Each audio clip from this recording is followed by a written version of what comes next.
you very much. Thank you. We are making very big progress, I can tell you that. And in Iowa, virtually every poll has us ahead, and we are going to win Iowa. So I just want to thank you. I love being back here. I have so many friends in Iowa, and I'll tell you what, I enjoyed the primaries, and I'm enjoying this even more. So thank you very much. Thank you very much. Spending time here really has been one of the, and I can say this, one of the great, great joys of campaigning, and especially with all of the friends we've developed. So it's fantastic. But here's what's most important. Together, we're going to win Iowa in November. To be specific, November 8th. We have to be specific. And we're going to win the White House, and we are going to make America great again. Okay? We're going to make America great again. The White House will become the people's house. That will happen. We will tackle and fix the problems that have gone unsolved for years. And believe me, there are many of them. We're going to fix our crumbling infrastructure, renegotiate our horrible trade deals. They are disasters.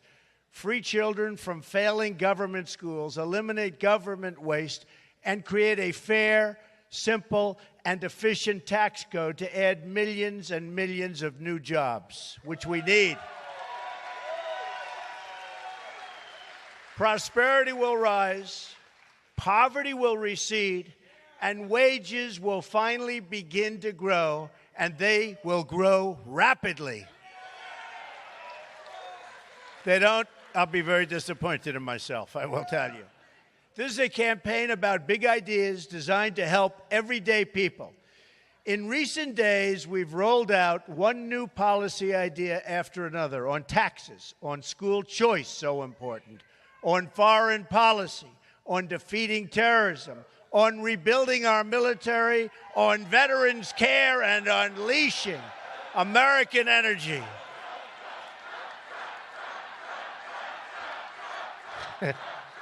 Oh, we're having a good time.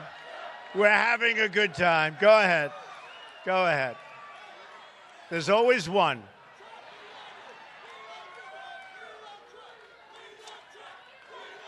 Thank you, man. All right, you can get him. Thank you.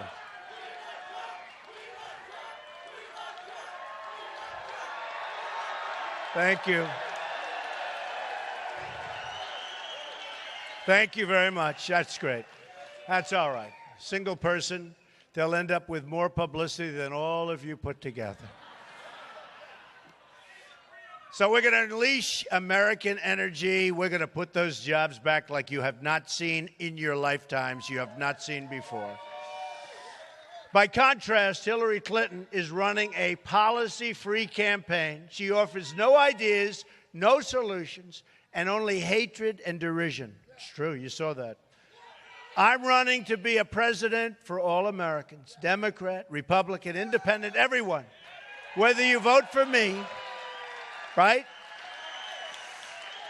Whether you vote for me or whether you vote for someone else, I will be still your greatest champion, right? Our support comes from every part of America and from every walk of life. We have the support of cops and soldiers and carpenters and welders and accountants and lawyers, the young and the old, and millions of working-class families all over this nation. We cover everybody. This is a movement like nobody's ever seen before. It really is. It's a movement. They're considering it a great phenomena. I consider it a great phenomena if we win on November 8th. That's what I consider.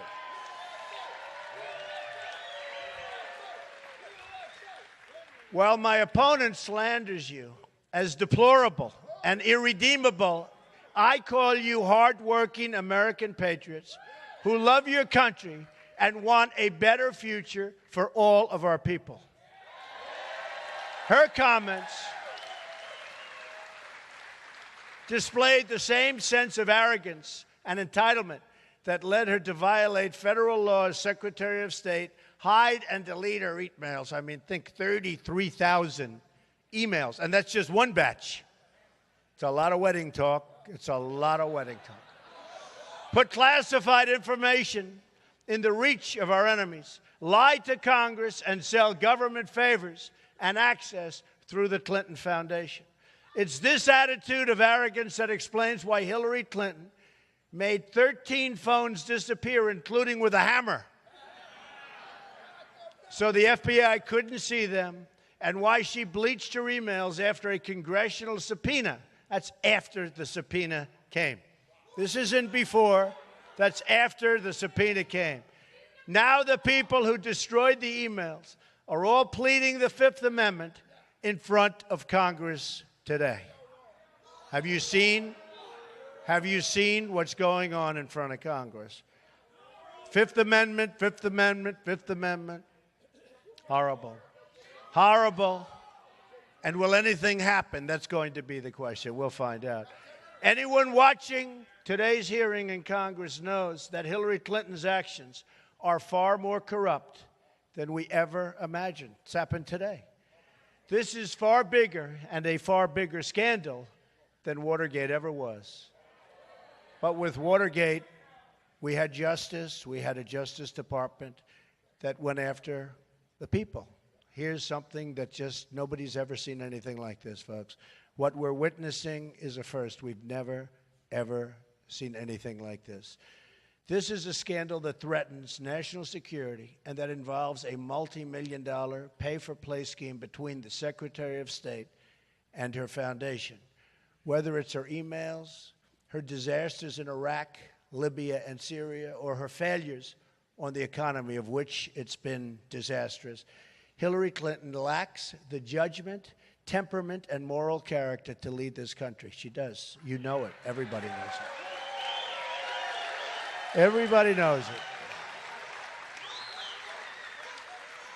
Everybody knows it. In the words of a Secret Service agent posted outside her office, she simply lacks the integrity and the temperament to serve in the office. From the bottom of my soul, he said, I know this to be true. The policies of Hillary Clinton have produced death, destruction. Overseas, it's been disastrous. No matter where you look, everything she's touched has been a disaster and produced only failing schools, rising crime, job loss, shrinking incomes, and tragic poverty at home. You want 4 more years of it? Had a feeling you might say that.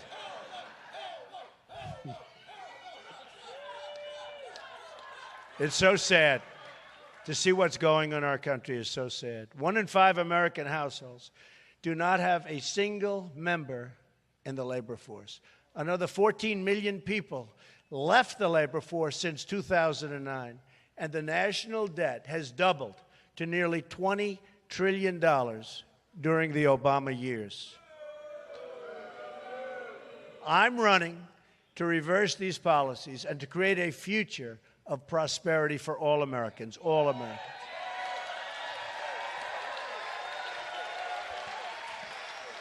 That includes, you'll be happy to hear this, our family farms right here in Iowa.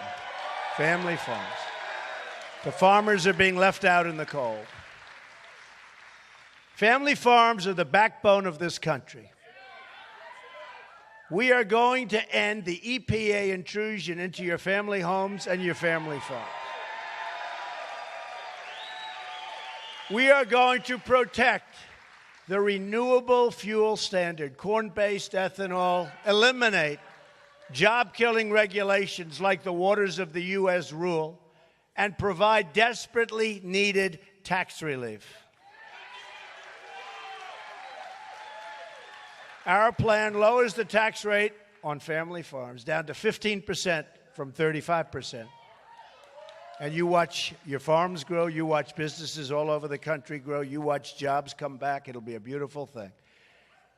And remember this, the double taxation of family farms at death. You want to leave your farms to your children? It's a disaster because it doesn't happen. So helping to ensure that the family farm, we have to make and we have to continue the tradition in Iowa. We want it to continue to thrive with your family. And you'll be looking down at your family and you'll be proud, okay? So we're going to take care of that. My economic agenda can be summed up in 3 words: jobs, jobs, jobs. That means we're going to negotiate trade deals to protect our farmers, help them export their goods and make money doing it, because the way it is now, it's impossible, and grow family farming in America. We're going to grow the farms. My first day in office, I'm also going to order a review of every single regulation issued over the last 10 years.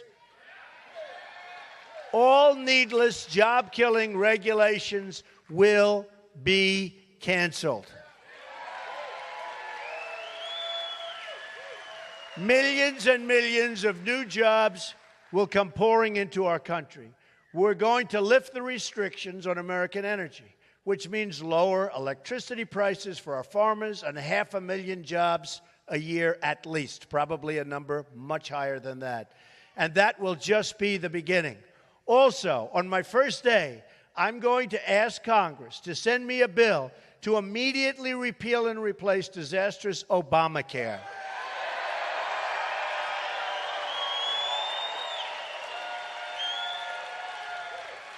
This will instantly save another 2 million jobs, at least, probably more than that. By the way, remember Jonathan Gruber. Anybody remember that name?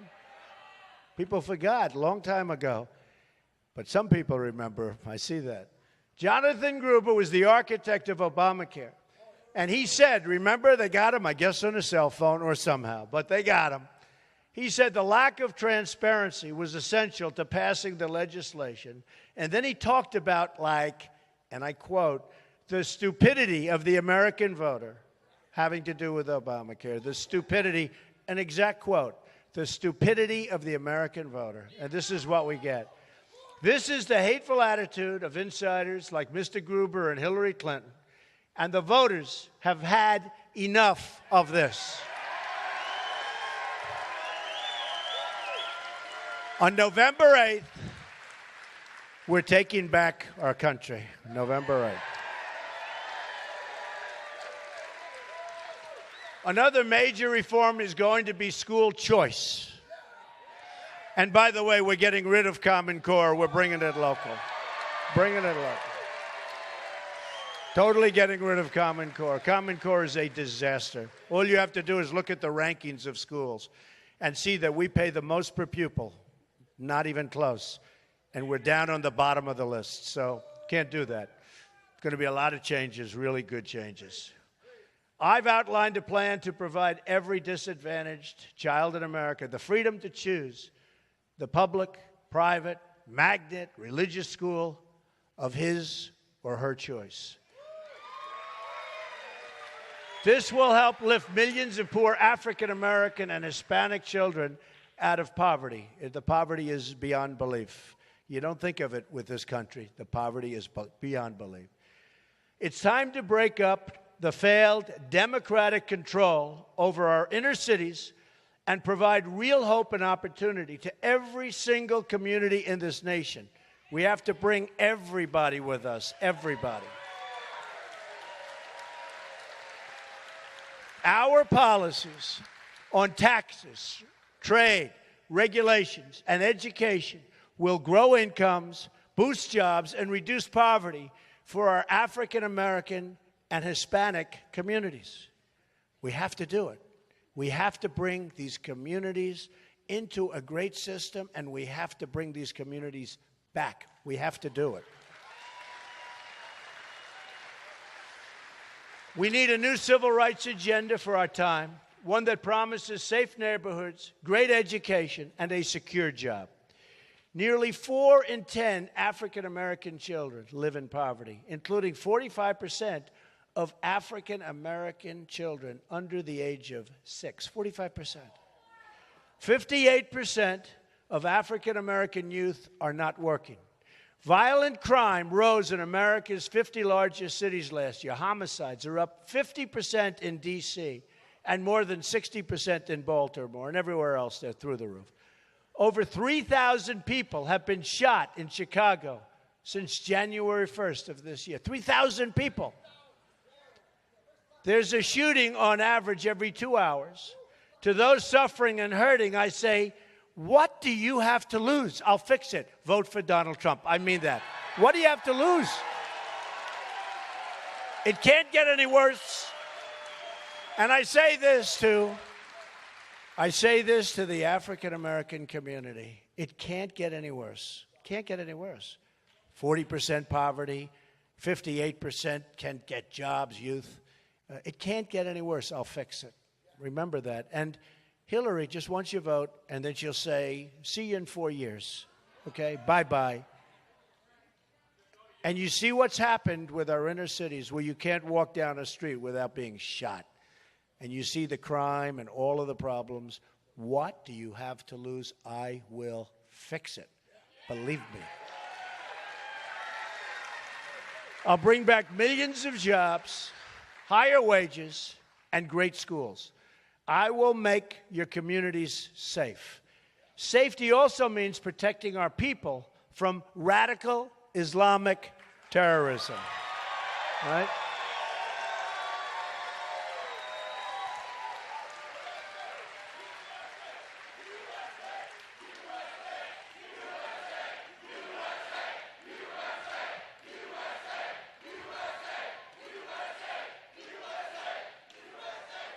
I hate even saying this, but this just happened. New video has just been released showing ISIS, absolute butchers, murdering innocent people in what has been called a Syrian slaughterhouse. The victims were dragged, then hung from meat hooks, and then their throats were slit. So we have no question.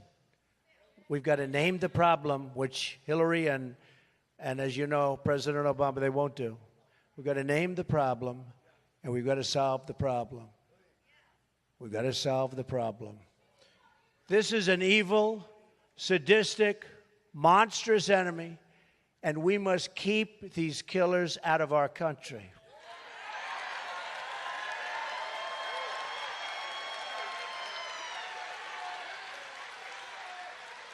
We know for a fact that ISIS is trying to infiltrate refugee flows, no question about it, proof, and to recruit refugees after their entry into our country. My opponent wants a 550% increase in Syrian refugees over and above. Then you've got to vote for Trump. It's very simple. Very simple.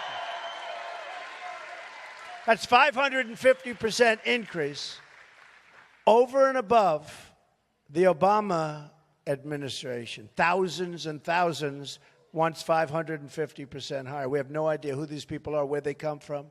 We have no idea.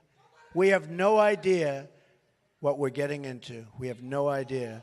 According to the Senate Subcommittee on Immigration, her entire plan will bring in 620,000 refugees in her first term and cost $400 billion in lifetime benefits. Instead of providing free health care and jobs to refugees from around the world, we should rebuild our inner cities and help struggling Americans get jobs all over our country.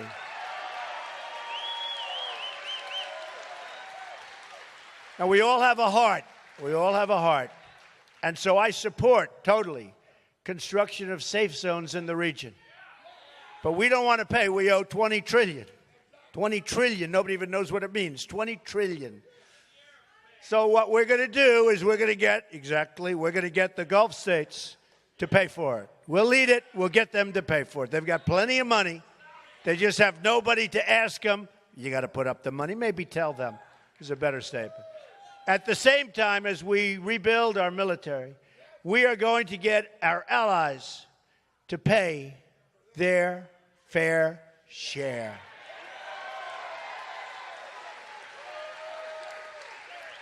Only 5 of the 28 member NATO countries meet their obligations to spend 2% of GDP on defense.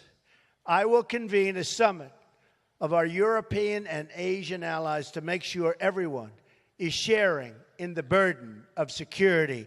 We are paying tremendous amounts of money to secure other nations, to protect and defend other nations. We are going to be made whole. We have no choice. This isn't 30 years ago. This isn't 40 years ago. And I believe, properly asked, we'll be in a very good position, and they'll be very nice about it. Got to be properly asked. And we're going to then focus, and we have to focus on radical Islamic terrorism. We're going to be focused on it. In all things, it's time to put Americans first. We don't do that. And we have to start taking care of each other, which we're not doing. Tonight, I'm going to roll out a plan to help our mothers and our families get affordable, quality child care for their children. And my daughter, Ivanka, is going to be involved. She's the one. She is the one that has been pushing for it so hard. Daddy, Daddy, we have to do this. And it's true. She's very smart, and she's right. On policy after policy, we're going to provide opportunity, prosperity, and security for all Americans, which we don't have now at all. I'm going to lower your taxes. I'm going to get rid of massive amounts of unnecessary regulations on business and in your life. We're going to, as I said, repeal and replace Obamacare. I'm going to appoint justices of the United States Supreme Court who will follow the Constitution.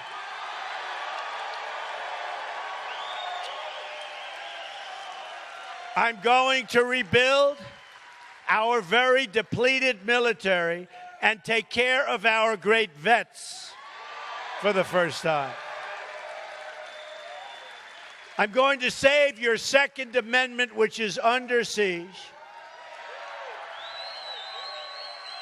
And as you know, the NRA endorsed me very earlier than anybody else, and I'm very honored by that endorsement. But the NRA, you know what they're doing with our Second Amendment. They're fighting to save it. It's a very tough fight. Another reason we need help, and we have to have the help from the United States Supreme Court. And if the wrong justices get appointed, starting with the great Justice Scalia, who unexpectedly passed away, so now we have a tie court. If somebody takes his place, I think you can waive your Second Amendment as you know it. You can waive it goodbye. You can waive it goodbye. So all of you that are big Second Amendment proponents and believers, you better get out there and you better vote, or you're not going to have much of a Second Amendment. November 8th, I'm going to stop illegal immigration, and I'm going to stop drugs from pouring into our country. And yes, we will build the wall, and you're right, Mexico will pay for the wall. They will pay for the wall.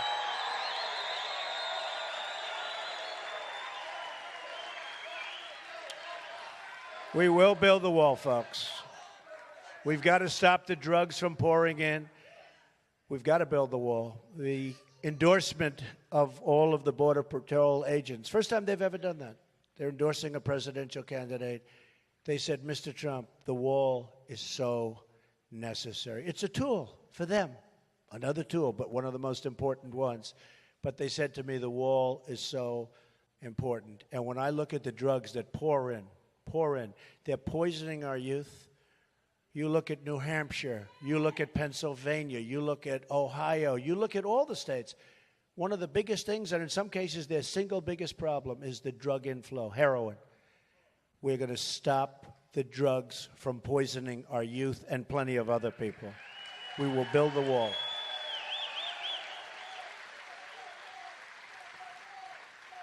And I'm going to, so importantly, renegotiate your horrible trade deals, especially NAFTA, which is maybe the single worst trade deal ever made by any country anywhere in the world.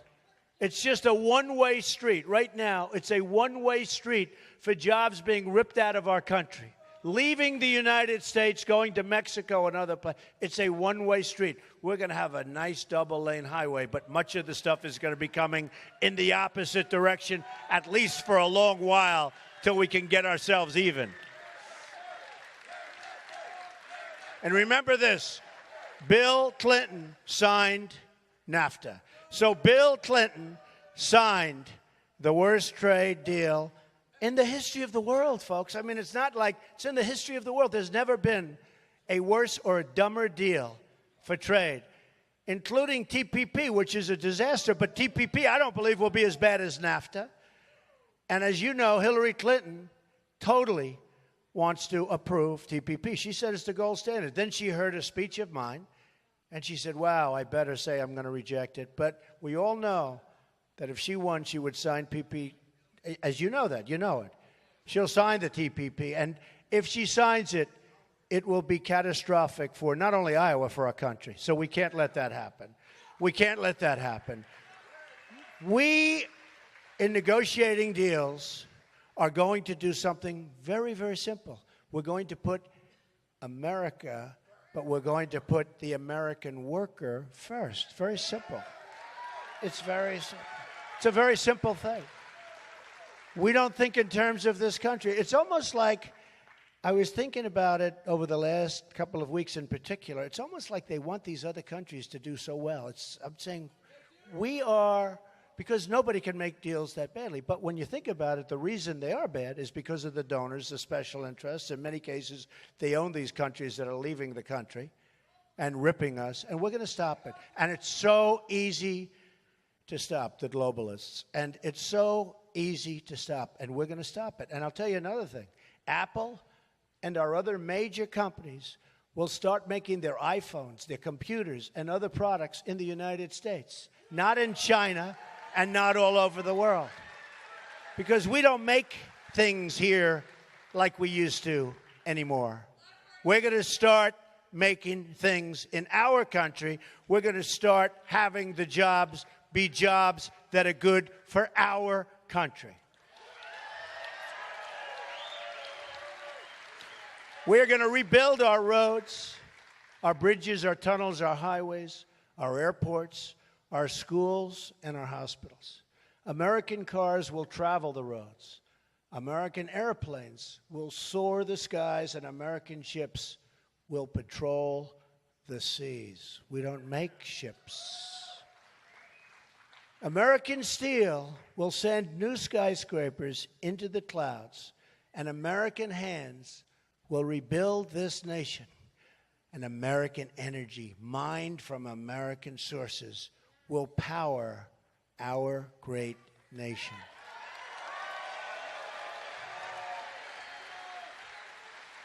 American workers will be hired to do the job.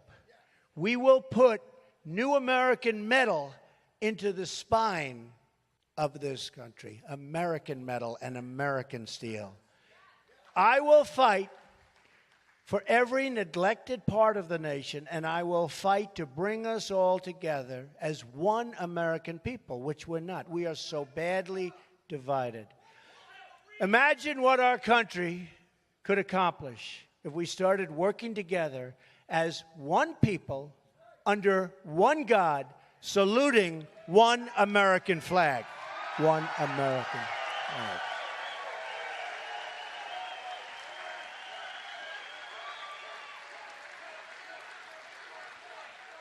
It's time to break with the bitter failures of the past and to embrace a new, inclusive, and prosperous, and I mean truly prosperous, American future. We can be better than we ever were. We can. We can be better. We can be greater than we ever were. I know the people. I've traveled. I've seen thousands. I've seen millions of people. Incredible people. We can be greater than ever before. Jobs will return. Incomes will rise. And new factories will come rushing back to our shores. once more, we will have a government of, by, and for the people. We will make America prosperous again. We will make America safe again. We will make America great again. Thank you. God bless you, everybody. Thank you very much. Thank you. November 8th. Thank you, everybody.